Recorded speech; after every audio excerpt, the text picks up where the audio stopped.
has gone through banking in a deep sense. Good evening, which is sir. the reason why I've invited, right? Yeah, there he is, Chaitanya, to speak about the entire thing. I'll now pull back. It's exactly 7:30. Hand it over to my kid Abhishek to start the proceedings. Chaitanya, welcome, bache. Abhishek, over to you, bete, please. Sir, first of all, I would like to thank you for giving me the honor and the opportunity to introduce such an esteemed guest today, Mr. Chaitanya Ji Shah. And sir, इतनी तारीफ मत करो कि हम चने के झाड़ पे चढ़ जाएं. I have practically attended all except a few. I think two probably to be precise. Now let me not waste the time of the guests and the speaker. I'd like to introduce Chaitanya Ji. He's the co-owner of a company called Wood Tools Group of Companies. This is based in Latur. Wood Tools is involved in manufacturing of specialty knives for raw material cutting, and they are in the industry for the last 25 years, and they are catering to 28 different types of industries. Wow. He's also instrumental in aligning Japanese collaboration into Latur facilities. He's currently the director of BNI, which is the American franchise of networking organization, where these guys meet and they discuss weekly business and they support each other. Currently, BNI has about 270,000 members in 9,500 chapters across 74 countries. So you can imagine the kind of transaction that BNI is currently doing. And Chaitanya Ji is developing and growing BNI in this Latur region. He's also a very, very strong believer and a meditator. He practices an 8-hour meditation cycle. And he also recommends the same for all the entrepreneurs. Chaitanya Ji, welcome to the Minute Mantras as a speaker today. Thank you so much, Abhishek. To tell you frankly, everybody, Abhishek has been asking me for my introduction, and I've been wondering what to tell him, because I really don't have an introduction. I'm not from the business community as such. I'm more known as a vagabond in my circles, and more as a wanderer, more as a searcher, and primarily as a meditator. So this whole thing of finance and banking is something which I have learned on the job. So I have to thank Abhishek for his kind patience, because we got delayed in sending him the introduction about who I am. Because frankly, to ask a meditator, who are you, is a very long conversation. Because then he will start with Nisargadatta Maharaj of who am I, and then it will go on for hours. So we've tried to make it as concise as possible, considering that this is a business audience and people are largely wanting to know about banking and practicals of banking. Finance में zero हूँ, so Gani ji, मैं भी finance में zero हूँ. I have learned a lot from Dr. Anil Menon in the last couple of months. So welcome, Vaibhav. Gani ji, to tell you the truth, there is a lot of difference between finance and banking. And as we go ahead in this session and the next, where we get into the practicals of banking, we will see the distinction between finance and banking. So thank you, everybody. Welcome to the call. What we're going to do today, if it is okay with you, we will split this session into concept and practice. So banking as such is something which is quite conceptual. Is not just about taking a loan and repaying the loan. So to bring this point home, I'm going to show you a PowerPoint, which I'm sure you'll be able to see shortly. If you're able to see the question on the screen, actually it is a very simple question. If you look at the question, it's a pretty simple question. Can I have some people answering on the call what they think about where does money come from? Anybody is free to kind of come in. If you want to say something, point it out to us, so we'll open up your mics and your video if you want, and we can chat. So Abhishek says the money comes from the customer. Great, great, great. Okay. The government, Dr. Vinod says that the money comes from government. Okay. Gani says that money comes from RBI. Okay. Vaibhav Parekh says that money comes from Federal Bank. Okay. Okay. So what I'm going to do is I'm going to walk you through the origin of money. It used to be pegged to gold, Ugweji says, and now they just print as per government wish. Okay. Vaibhavji says that they are the authority to print money. Okay. So if Federal Reserve is the authority to print money, Vaibhavji, how does it, or on what basis is it printed? Can you tell us that? Is there any fundamental basis on which, let's say, $1 trillion can be printed? Obviously, everybody knows that Federal Reserve is considered to be the bank of banks. And since we are talking about banking, obviously we will refer to the Federal Reserve. Fair enough, Vaibhavji, that's a good point. We will go to the printing press example. Ugweji's told us that it comes from the printing press. It used to be pegged to gold, and now the government tells them how much to print as per government wish. So Ugweji, there I have a question for you, that Nirmala Sitharaman keeps saying that I have run out of money and I need higher GST collections and I don't have money to pay the state. Why don't they just print the money? If it is as per government's wish, why doesn't the government just tell the RBI that I need about 50 lakh crores? So just print it so that I can pay the states their share of GST. What do you think? Why don't they just do it? If that's the case. Increase in inflation. That Vaibhav says that if the government were to do that, it will lead to increase in inflation. Okay. So the government hasn't done that so far. Would you agree, Vaibhavji? If excess money is in circulation, it will be devalued greatly. Okay. So that's what Ugweji says, that if excess money is in circulation, it will be devalued. And that's the reason the government is probably not instructing them to print more money, increasing buying power. Okay.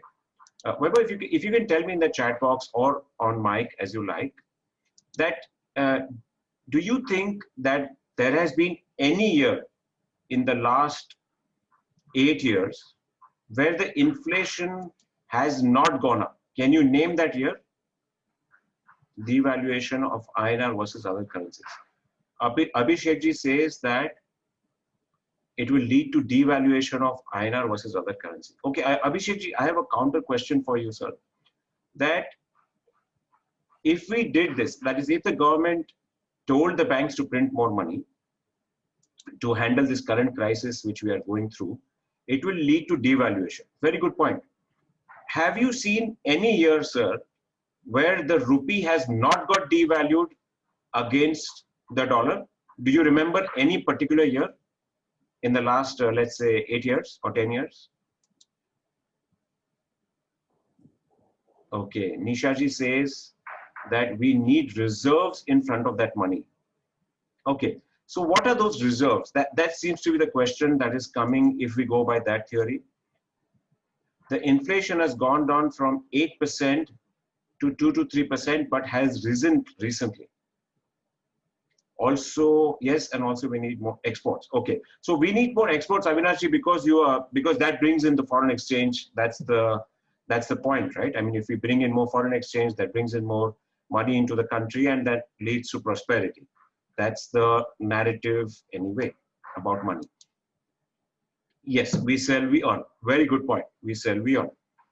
That is a very good point. So, Vaibhavji, about your point about the inflation has gone down from 8% in 2014 to 2 to 3%. Okay, so let me ask you this question in a different way. Because, you know, inflation is a matter of a technicality where it was earlier based on what was known as WPI, or wholesale price index. And then it became a matter of CPI, which is Consumer Price Index. So you know that the government bureaucrats are very good at decorating balance sheets.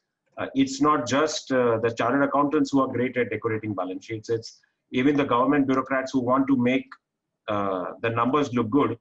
So they change what is known as the basis of calculation. So in some years, they change the base year of calculation to show the higher GDP growth, to show a higher GDP growth than normal. And in other cases, they will change the base of the inflation, on how I count inflation, so that I can show that the inflation has gone down. But let me ask you this question in a different way, Vaibhavji. How much do you pay for petrol right now? Do you know? How much do you pay per liter for petrol right now? Base year, yeah, that's true, Vaibhavji. So Vaibhavji, do you remember the price of petrol currently in your city? I don't know where you live, but if you're in Bombay, I'm assuming it's 88. Okay, great. So the price you're paying, 88. Do you remember how much you paid in 2014, ballpark? 60, 65. How much increase is that in your opinion? So it's nearly a 50% rise in the price of petrol, which is the basis, petrol and diesel, which is the basis of the economy. So this whole point about inflation going down is actually just government jugglery to, sell you the concept that, we've done great with the economy and everything is doing fine and don't worry about anything. Everything is fine. Actually, prices around you have consistently gone up. If you notice the price at which you buy things, the price of everything around you. And since petrol and diesel is the fuel of the country, when the basic cost of the fuel goes up, the inflation goes up. The real inflation goes up, as we call it, not the government numbers. The government numbers will always go down depending on how the bureaucrats calculate it. So how many of you remember the Montek Singh Ahluwalia calculation of if a person earned 80 rupees in a day, he could 40 rupees in a day, he could feed a family of 5. And do you remember that calculation, which became a very huge controversy? So the government numbers are very similar to that. They are always, trying to cook the books or put it in a nice way, just decorate the books in such a way that it looks good to the investor who comes in, or it good looks to the voter who they have to go back to every year, because state elections are there every year in the country. Let's come back to the point, to the direct point of where does the money come from?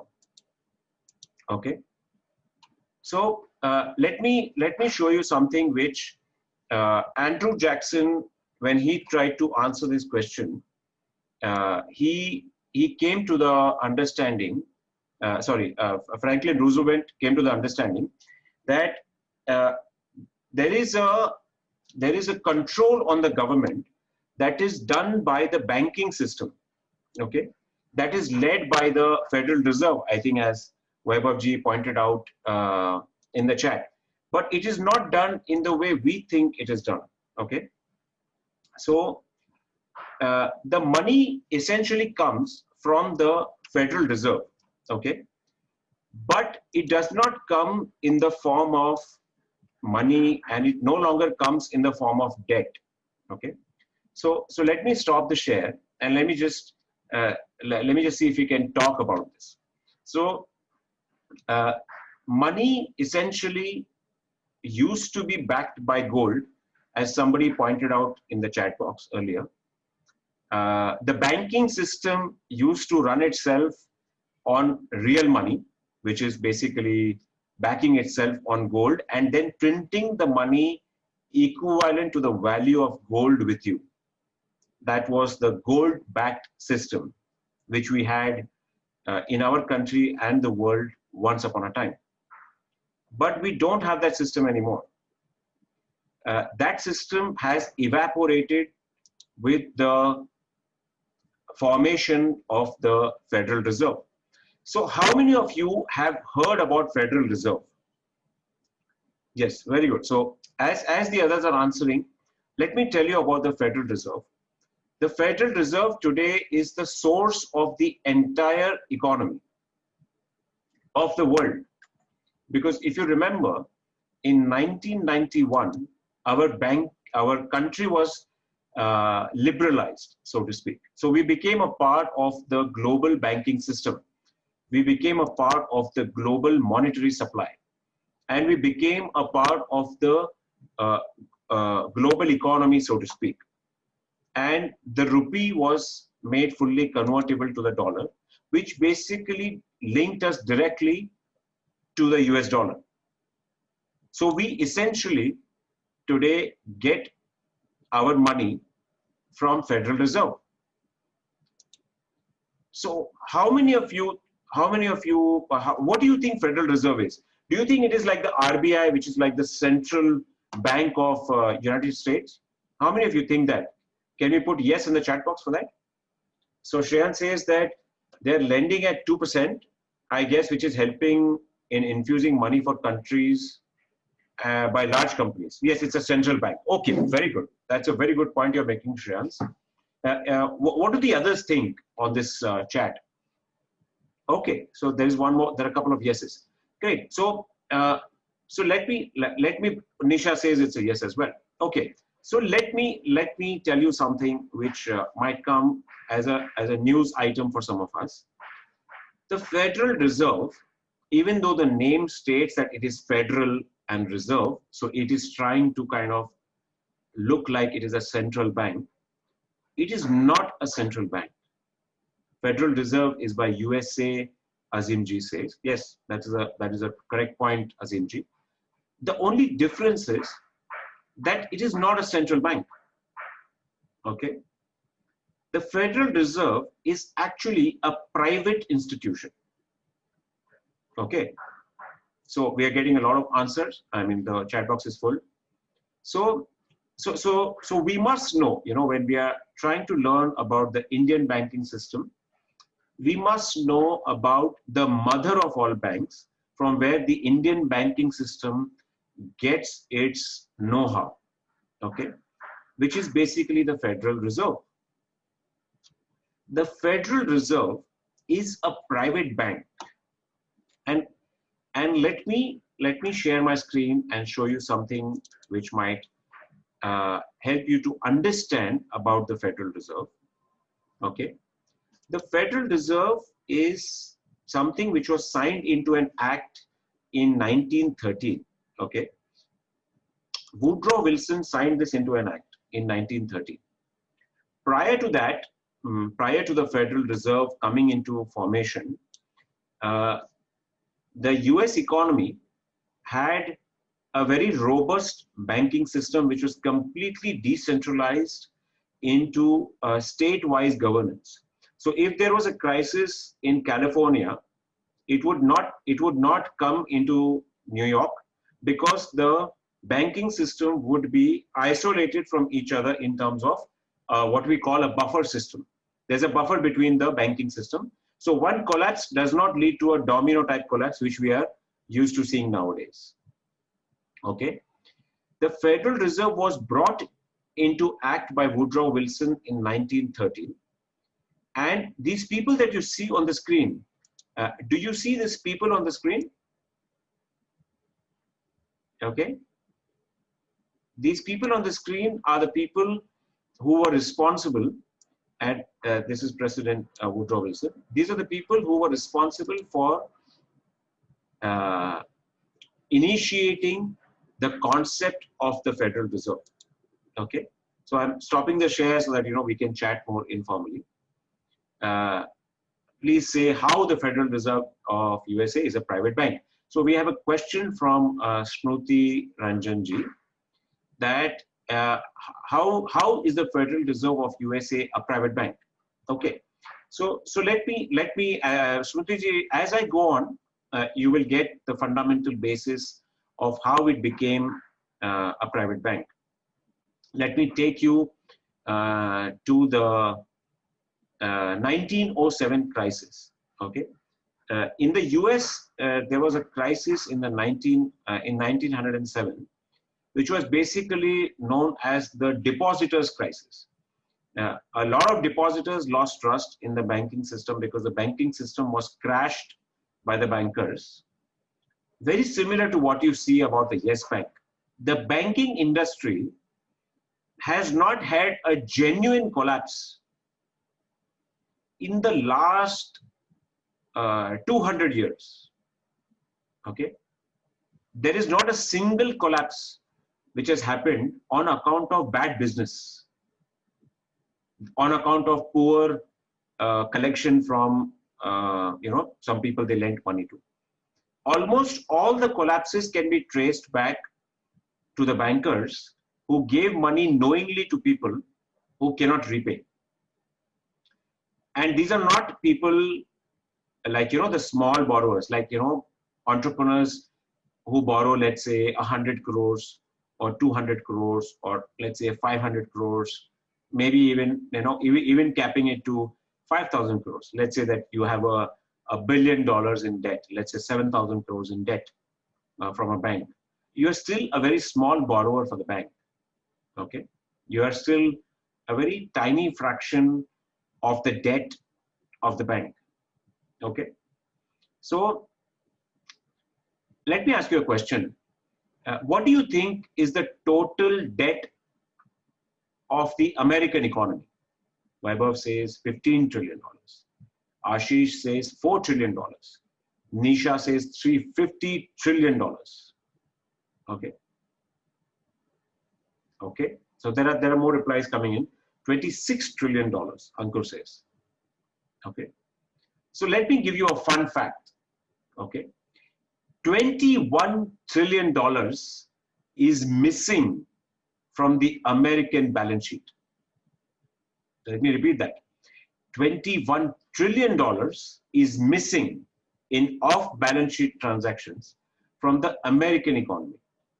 That is, they don't know where that money has gone. That is, the people who are preparing the balance sheet are not showing where that money has gone and where the current account deficit.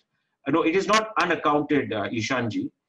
What they call it is, these are known as off-balance sheet transactions. So the balance sheet transactions are hidden by banks. Okay. How do they do it? Let me give you a 1 minute understanding of a balance sheet transaction. Okay. So most of us are used to balance sheet transactions. Yes. How many of you can read a balance sheet?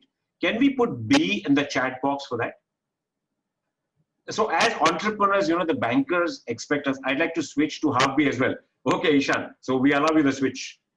The bankers expect us to kind of know the balance sheet. How many of you have debt on your balance sheet? Any kind of debt from a bank? Let's say a CC, term loan, business loan, personal loan. Okay. So when we're interacting with banks, the credit officers expect us to know the balance sheet. How many of you have been through that experience?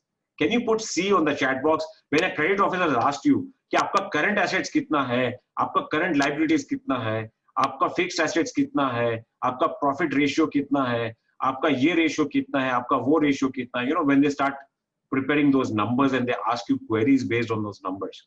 So how many of you have been through that experience with a bank, where you had to explain a balance sheet or take your CFO or somebody to them to explain the balance sheet, or reply queries to a banker when you're applying for a loan? How many of you have been through that experience? Can you put B on the chat box? C, start giving jargons which we cannot even understand. Forget reply. Yes, very true. Very true, Azimji. So, Azimji, let me bring this home to us. How do bankers prepare their balance sheet, or how does a country prepare its balance sheet? Let's understand, because we are a micro ecosystem. Let's say that I'm a company of 1,500 people, okay, which is like a medium-sized company, okay. So let's say that I'm a medium-sized company and I've got 1,500 people with me, and I'm doing turnover of, let's say, a couple of thousand crores, okay. So when we prepare a balance sheet, okay, when a country prepares a balance sheet, there is something known as off-balance sheet transactions, okay. So the off-balance sheet transactions, how it is done. Okay, does anybody here remember of any recent transactions let's say in India or in USA, where the transaction was an off balance sheet transaction.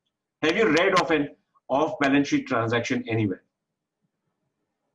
Okay, so most of us haven't earned espionage expense. Yeah, that is true, Vinod J. A part of it does go into espionage expense. That is true. But that is a very minuscule part. Remember that. Okay. The espionage expense is a very small part of the overall off balance sheet transaction. Okay. So, but it is a good point. Off balance sheet transactions do fund some part of espionage expenses, which cannot be divulged to the public at large. Like, for example, if the government is spying on you through your WhatsApp and it has to initiate a software development, which was recently done by California Labs, and it was installed in WhatsApp and it entered into everybody's phone and they started tracking your chats. Okay. So when that was done, the money did not come from a direct budget. It came from this off balance sheet transactions where they're trying to monitor all the citizens without their knowledge. Okay. So, and of course, WhatsApp then writes it is an end-to-end encryption. तो आपका कुछ भी हम ले नहीं रहे. But obviously, they're taking everything into the Langley servers. So, having said that, how does an off-balance sheet transaction take place? That also on a macro scale of a country. Like if India में समझो for example off-balance sheet transaction होगा तो 1 लाख करोड़ इधर उधर हो जाएगा. So 1 lakh crore is a pretty huge amount. It's big money. So how is it done? So what a country will do in an off-balance sheet transaction is that, like for example, Nirmala Sitharaman just now had to meet a target, of generating proceeds through sale or through divestment. So she got LIC to invest, or even Arun Jaitley for that matter, or even Manmohan Singh for that matter. So the finance minister then gets the nationalized PSU to invest in another PSU. That is, the stake is divested, so the money travels from left pocket to right pocket. So in the income sheet of the government, it will show an income of, let's say, a couple of, let's say 60-70,000 crores. But that's not actually an income, because that is just the money which traveled from A to B. And the government will then empty the coffers of that company, of that PSU, by claiming dividend. And when they claim dividend, all the money travels from that company into the government coffers. Because the government is a shareholder, so it can claim dividend. And then the company goes bankrupt. So the government says, now we have to privatize this. That's generally how, if you read Joseph Stiglitz, he'll explain to you how privatization functions. And we must know that because we are a part of the entrepreneur circuit, which is right now dealing with a lot of private banks and with a lot of privatized entities. So we must know how privatization takes place, conceptually at least. Okay. Joseph Stiglitz. Having said that, off-balance sheet transactions are a method to basically cook the books, to show income where there is none, and to show expenditure more than what has happened, and basically to juggle it in such a way that the person who is reading the balance sheet will see an ideal picture which the government wants them to see. And that's how $21 trillion escapes from the US economy through these off-balance sheet transactions and this, what is known as gold plating of costs. Okay. So how many of you have heard of gold plating of costs? Can you put Y in the chat box? So let me give you an example of gold plating of costs. How many of you have heard of the Krishna Godavari Basin? The KG Basin, where gas was recently found a couple of, let's say a decade ago by Reliance Energy. Reliance Industries Limited, RIL. So how many of you heard of that? Yeah, so a couple of people have heard of KG Basin. So do you know that it's a partnership between the government of India and Reliance Industries Limited? Yes. Okay. So a couple of people do know that. So the basis of that partnership is that the government will be the partner to the operator, which in this case is RIL. And since government is the partner to RIL, it will share in the profits. If RIL will make profits on account of the discovery of gas or whatever fuel that they may find, let's say they do fracking and they find something, or they find oil, or they find natural gas, or whatever they find, okay? Then from the sale of that proceeds, whatever they make, the profit sharing is to be done between the government of India and the operator, which in this case is RIL. So as a result of that, what happens is that there is no upfront investment by the operator. It's a very minuscule, you participate in the tender and you have to put in some bid bond and performance bond, and you just kind of get the tender because you are agreeing to share at least a substantial part of your profits with the government if you make money. Now here's the catch. Supposing you don't make money, then the government gets nothing. Or supposing you make, government has even issued Krishna Godavari bonds. That is true. They have tried to raise money through the KG Basin bonds. That is true. But supposing the KG Basin project does not make money, okay, on the books. We are all discussing the books right now because banking is all about the books, okay. So supposing the KG Basin does not make money on the books, what will happen to the share which the government was going to get? Will they get it yes or will they get it no? Exactly. So as people are replying in the chat box, no is the correct answer. So what the operator did is they said that this pipeline, which logically no, that is true. So Abhishek says logically no. So this pipeline, let's say that for a kilometer, for installation of a kilometer for the gas pipeline, let's say that the cost is about 20 crores per kilometer. Okay, just ballpark numbers. I'm not from the pipe industry, so I wouldn't know the cost per se. But let's just say that the estimated cost would be 20 crores per kilometer for taking the pipe from Krishna Godavari to, let's say, the nearest city or the nearest container where they can store the fuel. Let's say that it is 20 crores. But supposing the operator says that the cost of this is 450 crores per kilometer, okay, and they generate the relevant invoices for it, okay, and supposing they do this for every purchase that they do for that project, that would be called gold plating of the costs. So what happens as a result of the gold plating is that the balance sheet does not look that nice, but the income is there. The income is still there. The operator continues to enjoy the income, but he does not have to share the income with anybody, so to speak. So that is the concept of gold plating of costs. So these off-balance sheet transactions which a country does, okay, and it hides away this money for various applications, or it gives it to some people, or various countries do various things with this kind of a thing, okay, with this kind of money that comes, okay. Now to come back to, we will leave this on pause. Let's do an alt tab. Let's do a multitask and go to the Federal Reserve. Let's go back to the central theme, the banking. Okay. The Federal Reserve is a private institution. Okay. And in 1907, let's say in the early 1900s, they created a banking crisis very similar to what Yes Bank did today.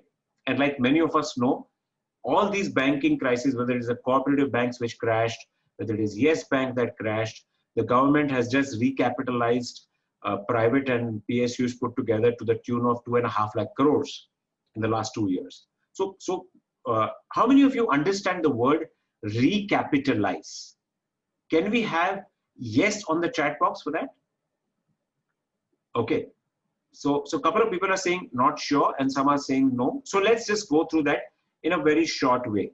Recapitalization. Okay. Let's say that your cash flow runs dry. Okay. Let's say that I'm running 100 crore cash flow, just ballpark. Okay. Revaluation.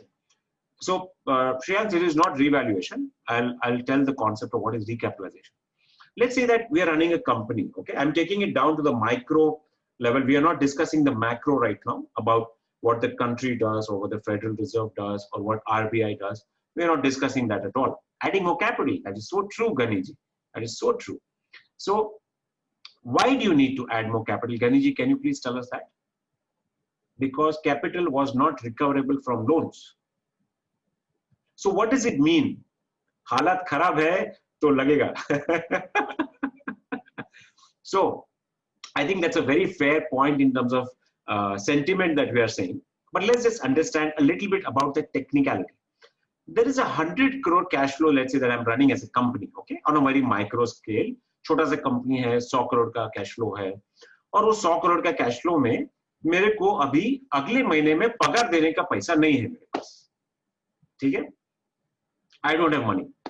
अब सब जो था या तो debtors में फंस गया है, या तो स्टॉक में फंस गया है, या तो मशीन लग गया है, और पैसा बेसिकली पूरा अंदर है, सिस्टम के अंदर है, पर मेरे पास लिक्विडिटी नहीं है. मैं लिक्विडिटी जनरेट नहीं कर सकता. अगर आप मुझे 6 महीना भी दे दोगे तो मैं लिक्विडिटी जनरेट नहीं कर सकता. तो what is the solution to that? What do I do? Raise fund again. Correct. So then there are two ways to raise fund, Smriti ji. Either I can raise fund as equity, or I can raise fund as a debt. Do you agree? There is only two ways to do this. Either I can bring equity, which is from my own funds. I can bring equity from investors as partners or as equity players, or anyhow that it is possible. Or I can raise debt. Do you agree? Do you know of any other way of raising funds? Can we have yes on the chat box for that? Do you know of any other way to raise funds? Let's say I want to raise 1 crore. What I'm saying is there are two options. Either I can raise equity or I can raise debt. But debt is more easier than equity. Yeah, that is true. That is true. Debt is more easily available than equity. Smriti ji, that is very true. Because everybody wants to sell debt to you. That's why. Kickstarter. So Kickstarter. So what is that, Ishanji? I didn't quite get that. I don't know whether you meant that as a slang, but I didn't really quite get that. So crowdfunding. True. So crowdfunding is a form of equity. Crowdfunding would form, if you're not taking the funding in the form of debt, I mean, you're clarifying in the crowdfund raise that you're not going to get any interest on this and you're just giving this money away. It would fall under the category of equity, but obviously you will not be giving them shares. So we can put it in a, let's say, gray area. ठीक है?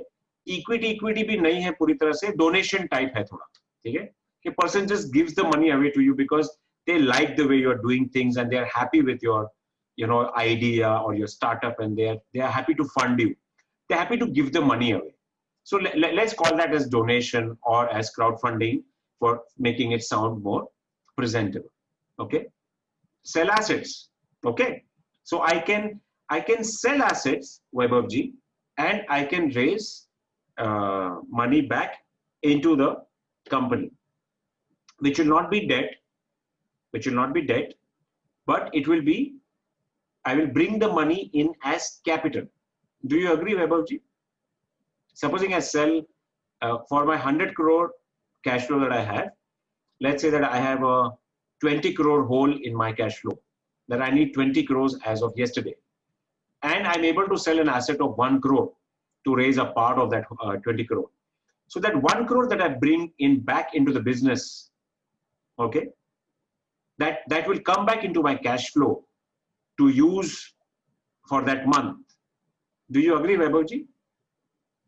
Yes. Now my question to you, Vaibhavji, is that चलो मेरा सितंबर निकल गया वो 1 करोड़ के साथ, अब मेरा 19 करोड़ का होल है, अक्टूबर कैसे निकालूं मैं? अक्टूबर में फिर से मेरे पास 20 करोड़ का गैप है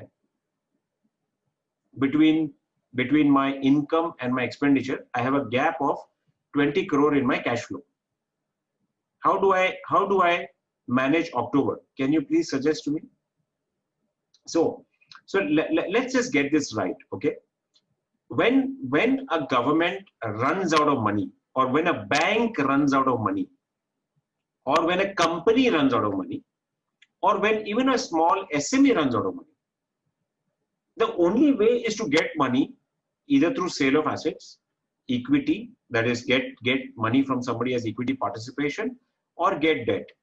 Okay, all of this is basically recapitalization of the balance sheet. I'm bringing in more money into my balance sheet, which is not coming from the sale of my product.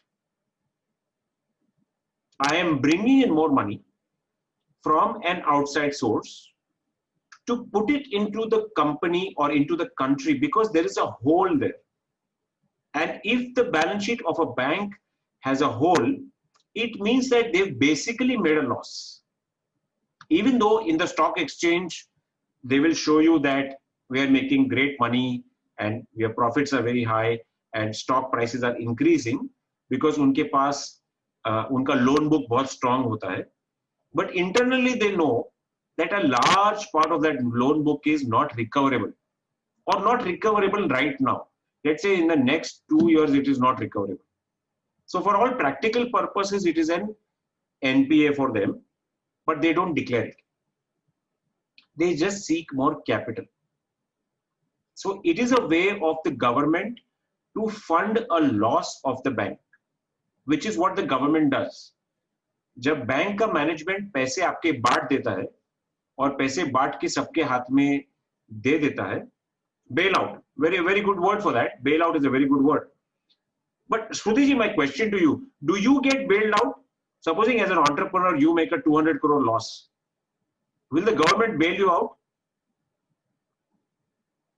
No way. Yeah, that is very emphatic. I think the chat box is lighting up completely, because everybody knows ये तो नहीं हो सकता है, ये तो कभी नहीं होगा.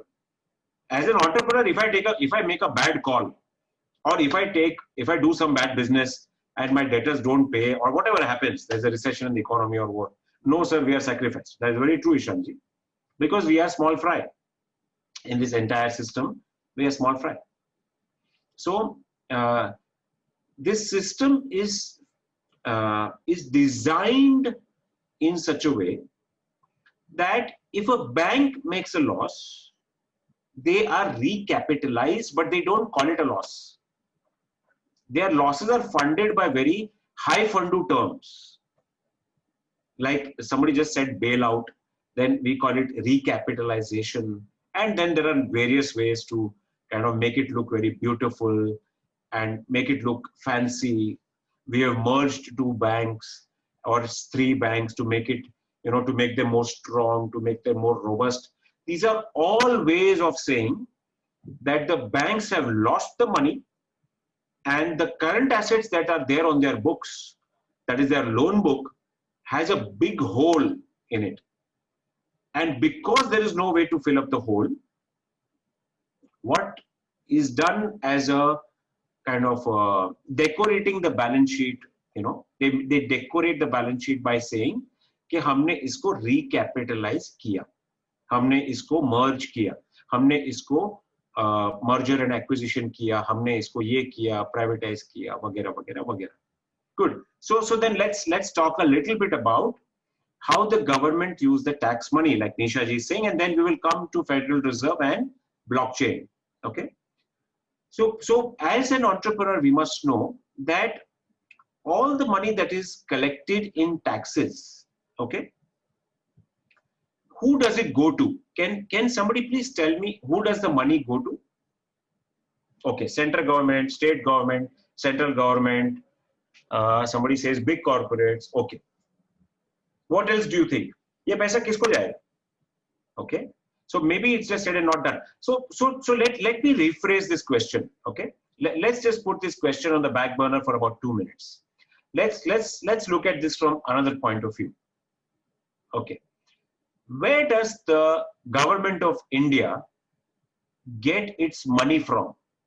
Last 4 महीने में tax collection has dwindled substantially. Substantial dwindling of tax collection has happened. How do you think the government is running? Where are they getting the money from? If what you're saying is true, government of India should have come to a standstill, because we have not paid, since the country is in lockdown, we have not been able to pay anything to the government. Most of the people have not been able to pay, and corporates anyway don't pay taxes. तो वो तो वैसे भी नहीं भरेंगे. तो जो भरता है वो largely SME sector और जो salaried class होता है वही tax भरता है. I mean, in terms of the major part, RBI reserves are taken. So Abhishek ji, the RBI reserves that they took was 1.5 lakh crores. Okay, जो 1.5 lakh crores उन्होंने accumulate किया था RBI के पास, वो उन्होंने लिया. Print more notes. Okay, Nikita ji. So Nikita ji, let's go ahead with your point. Okay, print more notes. So Nikita ji, why don't they just print more notes? Let's go back to the original question. Where does the money come from?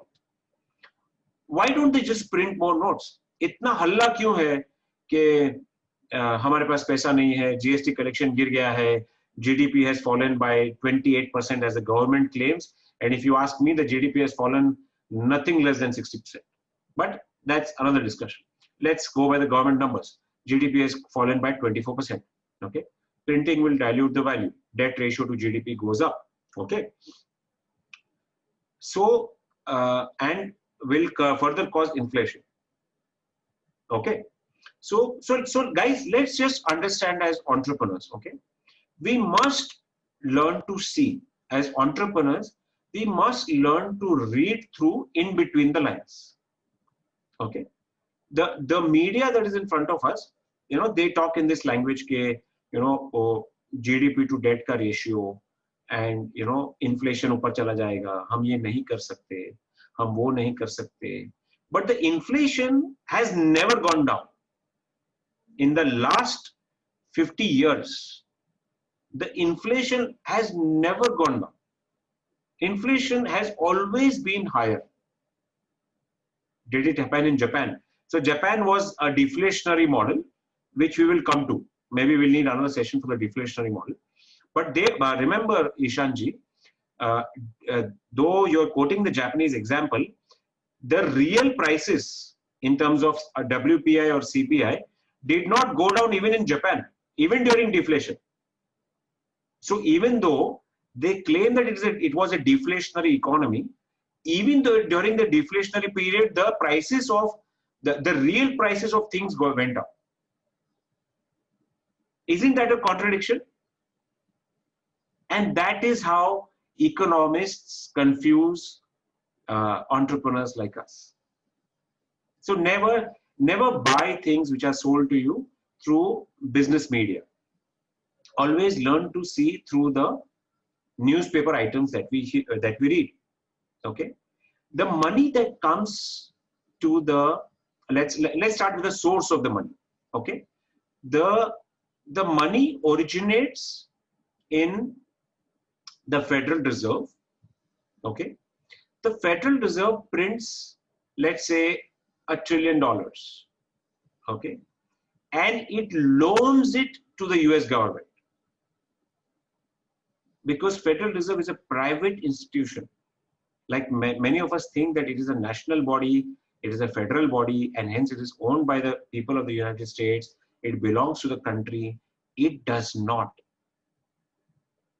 Federal Reserve is owned by less than a dozen individuals. Why do they have the power to print money? Excellent question, Ishanji. Excellent question. Okay. So let me answer that question, because actually that's a very valid question. यार उसके पास power है, तो ईशान जी, tomorrow you and I can also say कि let's just form a company between us and we will print money. Wouldn't that be wonderful?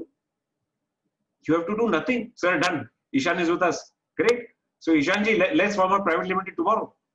Now here's the trouble. Here's the trouble. The bankers who did this in 1913, okay, they formed a kind of a union between them.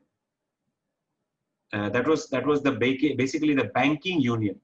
They called it by very fancy names, but it was a kind of a cartel.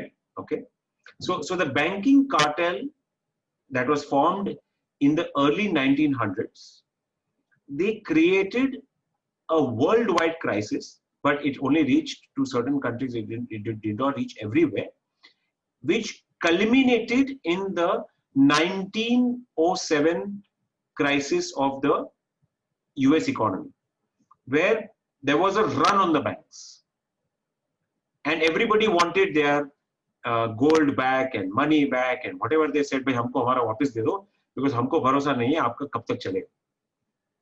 Now suppose there is a run on the bank. Let's say that tomorrow State Bank of India has a run and all the country says कि मेरे को मेरा पैसा वापस चाहिए. How many of you think that State Bank will be able to refund all the money to all the depositors? ये कभी नहीं हो सकता. कोई भी बैंक कितना भी बड़ा है, कितना भी स्ट्रांग है, कितना भी कैपिटलाइज्ड है, उसने कितना भी cash reserve ratio strong maintain किया है, उसने रेपो ट्रांजैक्शंस डिसिप्लिन से किया है, सब कुछ बढ़िया किया है उसने, लेकिन अगर उस बैंक के ऊपर धावा पड़ गया कि मुझे मेरा डिपॉजिट वापस दे दो, मुझे मेरा एफडी वापस दे दो, मुझे मेरा करंट अकाउंट का, सेविंग अकाउंट का सब बैलेंसेस मैं एनकैश करना चाहता हूं, तो कोई बैंक नहीं दे पाए.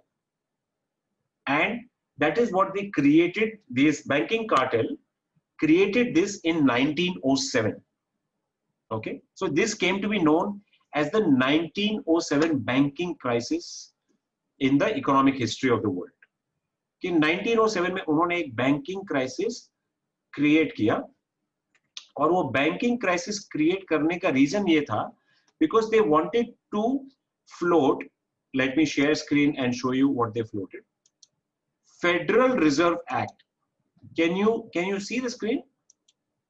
So this is the Federal Reserve Act that was floated in 1913. Okay. Now this act basically gave the power. Okay. If you see here, this was created in December. This was an act passed by the United States Congress. Okay. This basically gave the power of the entire American economy to the bankers. Okay. So what did that mean? It meant that the Federal Reserve, as a banker of banks, will print money and will give a loan to the US government. Okay. And in return, what do you think the Federal Reserve wants? Can you put in the chat box? So let me tell you what they really want. All this is already theirs. Okay, gold is already entirely owned by Federal Reserve everywhere. Is there anything left for them to want? Yes, there is. Sir, the most important commodity in today's world, you know what that is? Can you put in the chat box? Is there anything left for them to control? Data, okay. Vinodji says data. Crude oil. Abhishek ji says crude oil. Okay. What is the most important thing that the Federal Reserve wants in return for loaning that money to the US government? So the answer is they want you. You are the most important commodity for them. I am the most important commodity for them. Remember that in the olden ages, let's say 1,000 years from now, 1,500 years from now, or even go time to the time of the Atlantean civilization, which was about 30,000 years from now. Okay, even during those times. Okay, the post-Atlantean world, even let's say 1,000 years ago, was always based on, you know, owning the people. Like the owners would say that I have 50 people with me, I have 100 people with me. By us, do you mean our deposits? No, Ishanji, I don't mean your deposits. Your deposits are meaningless for a banker because it is not genuine money. Yes, sir, that is the correct way to describe us. So are we modern day slaves? But let's put it in a more eloquent word. So India is richest. Dr. Vinod says India is richest. So let's just put it in another way, just to describe the system.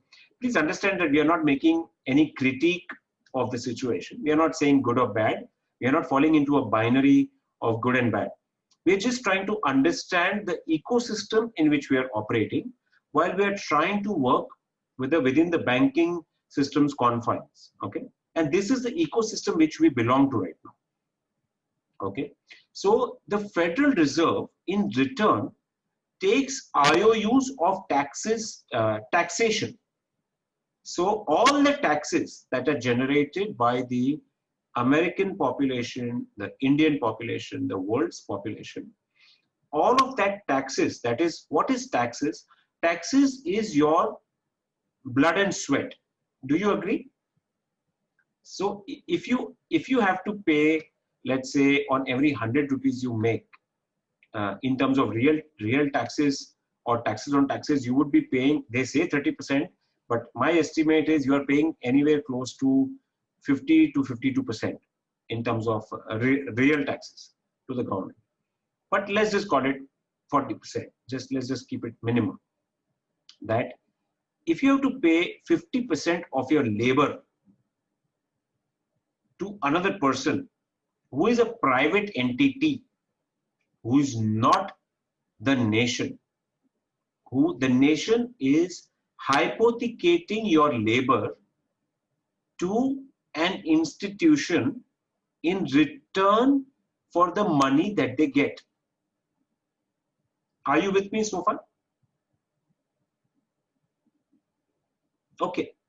So now my question to you, kind sirs, is where does the Federal Reserve get the $1 trillion from that they just lent to the US government? Where do they get it from?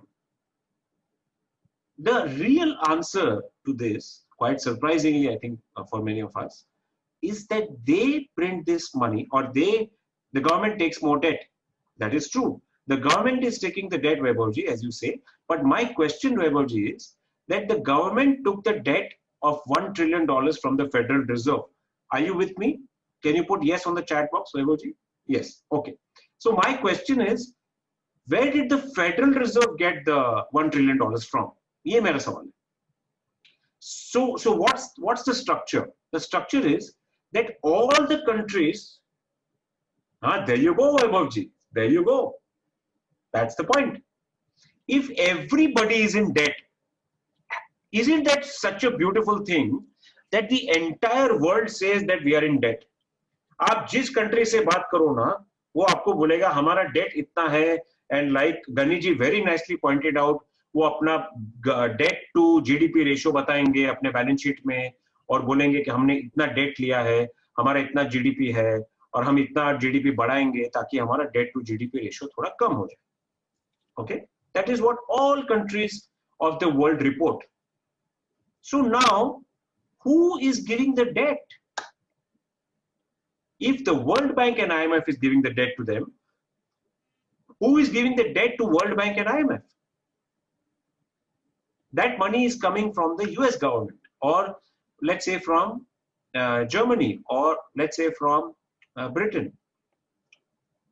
Now, if that money is going through, for example, the US government is getting that money from the Federal Reserve.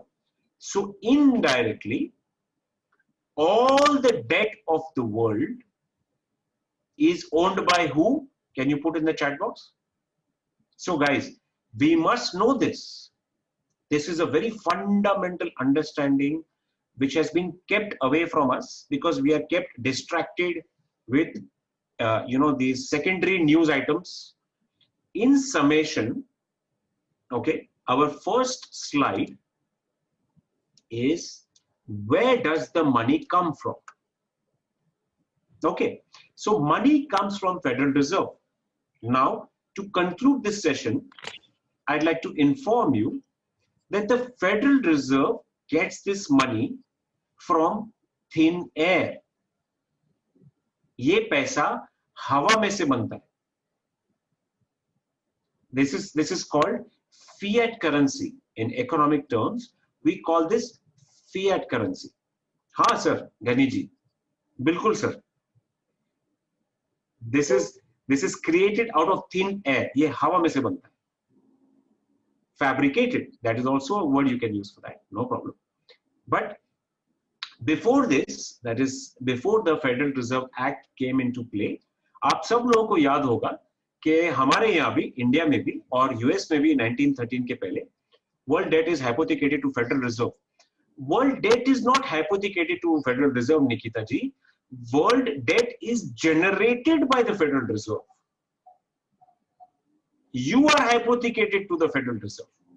I mean, no pun intended. I'm just, we as a population, I mean, all of us, the 7 billion people, sir, what if we reset the system? All debt maaf.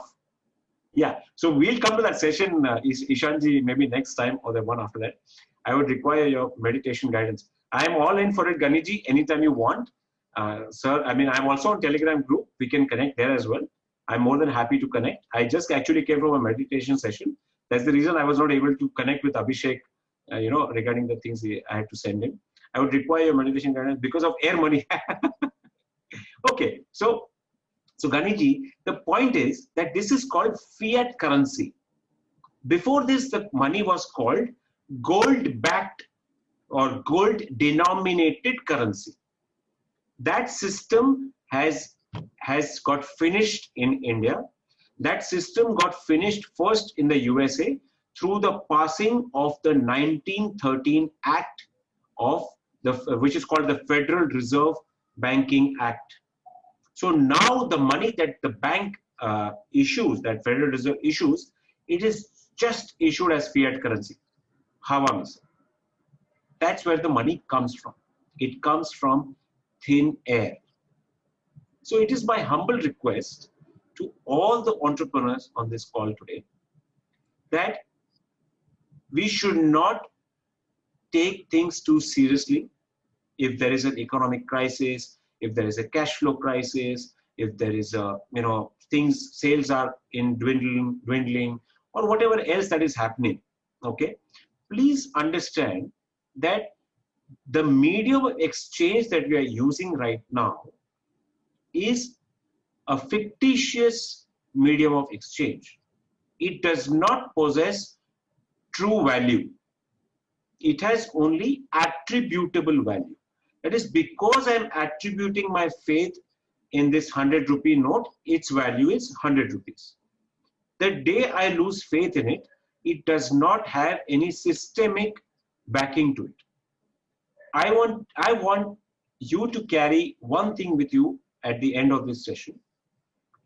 Please go home and hug your family, hug your neighbors, talk to them, call your friends, and relax completely. Because everything that is coming as a pressure onto you as entrepreneurs or onto us as taxpayers is for a medium of exchange that does not have true value. And we will see in the next session how to use this knowledge that we have today into our day-to-day banking. It was a eye-opener. I'm still shocked. I'm still amazed that we guys didn't even know what Federal Reserves really was. We just thought it was a bank in US, like the RBI in India, something similar concept. And I mean, I'm still looking forward for the usage of this inside knowledge that you have given us today, and I'm eager to attend the next session so that how do we use this knowledge for our benefit in the coming time, you know. And yes, definitely would like to connect with you on the meditation part. I mean, in the end, the way you said that I want you guys to relax and hug your family, and I mean, if at all you take that, I mean, and the way you said that was so good that I don't know whether for economics or for finance, but for this, many people would like to connect to you. And for economics and finance, I'm not the person to connect to anyway. I'm a person to be connected to meditation only. Yeah. So Good, good. Thank you, Abhishek ji. Thank you, Menon sir, for this opportunity. I hope. Sorry. Go ahead, Abhishek ji. No, thank you. Thank you so much. That's it. That was. Yeah. Thank you. Thank you very much, Abhishek. Thank you for a really good. Thank you, Menon sir, for the opportunity for all of us. Always a pleasure, Betel. Thank you. Thank you. Bye. Bye. Bye, sir. Bye. Thank you, everybody. Thank you, Shanti Bye. ma'am. Bye, sir. Bye.